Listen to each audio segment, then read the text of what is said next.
नमस्कार, मैं अनिल कुसत्कर, स्वागत है आपका ग्लिम्स.इन में। बात करते हैं खरी-खरी, बात करते हैं भाजपा के जिला अध्यक्ष पद के खाली रहने की, बात करते हैं भाजपा में असंतोष की, बात करते हैं कांग्रेस में असंतोष की। कांग्रेस यानी छत्तीसगढ़ कांग्रेस नहीं, राजस्थान कांग्रेस के असंतोष की। और राजस्थान में तो जो कांग्रेस में असंतोष है, वो समझ में आता है कि वहाँ सत्ता की लड़ाई है, सत्ता की मलाई है। पर यहाँ छत्तीसगढ़ में भाजपा में असंतोष ये समझ से परे है। गरीबों के घर में प्रॉपर्टी का झगड़ा है। अजीब टाइप की बात। अरे जिला अध्यक्ष बन भी जाएगा तो पाएगा क्या? लेकिन नहीं, उस एक जिला अध्यक्ष को पद को अटका के रखे हैं, बैठे हैं। बस चंदा मामा है तो चंदा मामा है, चंदा मामा दूर के। अब चंदा मामा जो है, पता नहीं उनका क्या इंटरेस्ट है। और भाजपा के चंदा मामाओं के भरोसे चलेगी, कार्यकर्ताओं के भरोसे नहीं चलेगी।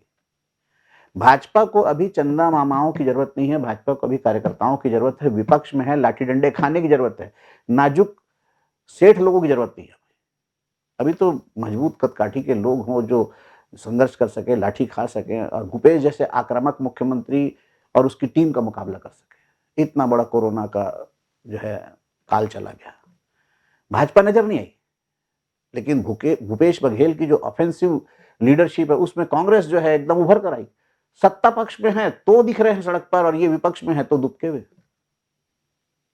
और राजधानी में भाजपा अध्यक्ष नहीं, जिला अध्यक्ष नहीं, बाकी सब जगह मंडल वंडल में बनाए जा रहे हैं।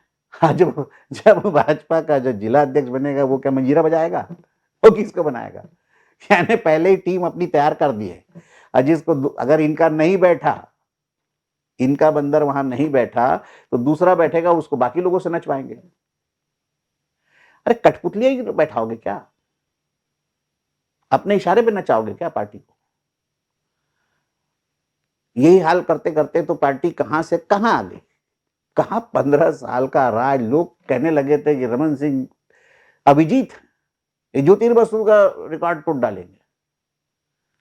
अब का क्या हाल हुआ? ज्योति बाबू तो बहुत दूर, अब दोबारा उम्मीद भी नहीं दिख रही। ऐसी हार तो कभी हारी ही नहीं भाजपा यहां। फिर भी लगे हुए हैं वही गुटबाजी गुटबाजी गुटबाजी।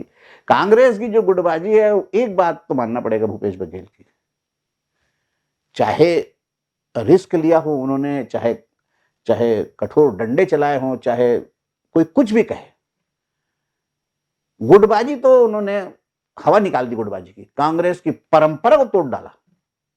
अजीत जोगी जैसे ताकतवर जो है मुख्यमंत्री जो उनके रहे, खुद भूपेश बघेल के मुख्यमंत्री वो रहे हैं, और भूपेश बघेल से सीनियर कई मंत्री उस समय जोगी जी कैबिनेट में रहे हैं। लेकिन मजाल, भूपेश माने भूपेश, गुटबाजी नहीं माने नहीं, एक नेतृत्व माने एक नेतृत्व। अभी तो भाजपा कई कोने से चल रही है। अचानक कोई कहीं से निकल आता है, वो कुछ राग छेड़ देता है। कई पुराने पुराने निकल आते हैं, 20-25 साल पुराने सोए, वो भी बात कर देते हैं। तो मतलब भाजपा जो है वो क्या कह सकते हैं। जनता को भी चाहिए, जनता को भी मजबूत विपक्ष चाहिए। जनता की आवाज उठाने के लिए मजबूत विपक्ष की जरूरत होती है, और लोकतंत्र की खूबसूरती होती है मजबूत विपक्ष। अब यहां तो विपक्ष तो दूर, इन्हीं का आदमी जो है, इनका सबसे ताकतवर आदमी, जो सबसे मुखर आदमी, जो सबसे ज्यादा लड़ाकू जुझारू संघर्षशील आदमी, वो सरकार का रिप्रेजेंटेटिव माना जा रहा है, मंत्री माना जा रहा है, घोषित 13 मंत्री माना जा रहा है। अब बाकी जो सब सुस्त सुस्त सुस्त हैं, जो खा खा के मस्त रहे हैं, वो अभी भी मस्त है। वो ये सोच रहे 5 साल बाद इन लोग हार जाएंगे तो हम जीतेंगे, तब देखेंगे। एक भाजपा अध्यक्ष नहीं बना, एक जिला अध्यक्ष नहीं बना पा रहे। ये वही जिला है, रायपुर जिला, जहां की जो भाजपा है वो सारंग जी की देन है, स्वर्गीय गोविंद सारंग जी की देन है। एक एक कार्यकर्ता को जानते थे गोविंद सारंग जी, एक एक कार्यकर्ता के घर जाते थे। उनका कार्यकाल बहुत नजदीक से देखे। कार्यकर्ता सर्वोपरि होता था। अभी के संगठन मंत्री तो जो कार्यकर्ता जिसके घर में बड़ा सा डाइनिंग हॉल है, एसी, उसी के घर जाते खाने। और जिसका खाना भी बेबीलोन से आता है तो वहां खाएंगे। जमीन में बैठा के पत्तल में खिलाने वाले कार्यकर्ता के घर तो कभी जाए ना। जिसके घर उनकी कार, बड़ी वाली जो कार है 60-70 लाख की कार के नीचे चलते ही नहीं है। और सारंग जी अपनी एक तो खटारा स्कूटर में चलते थे, निकलते थे, यूं यूं डग डग डग डग डग करते आते थे। पैरों में दर्द था, असहनीय दर्द होता था उनके घुटने में। लेकिन मजाल है सारंग जी का जो दिनचर्या बिगड़ जाए। उस सारंग जी के चेले लोगों को जब मैं देखता हूं लड़ते झगड़ते और एक दूसरे की टांग खींचते तो बहुत अफसोस होता है। फोटो लगाने से कुछ नहीं होता। सारंग जी की फोटो तो मैं भी लगा सकता हूँ घर में। अरे उनके आदर्शों पे चलो तो सही, जनता की आवाज देखो तो सही। सारे सोशल मीडिया में अनाप शनाप बके जा रहे कार्यकर्ता, कोई परवाह नहीं। नगर निगम के चुनाव में, नगरीय निकाय चुनाव में दुर्गति हुई, दुर्गति।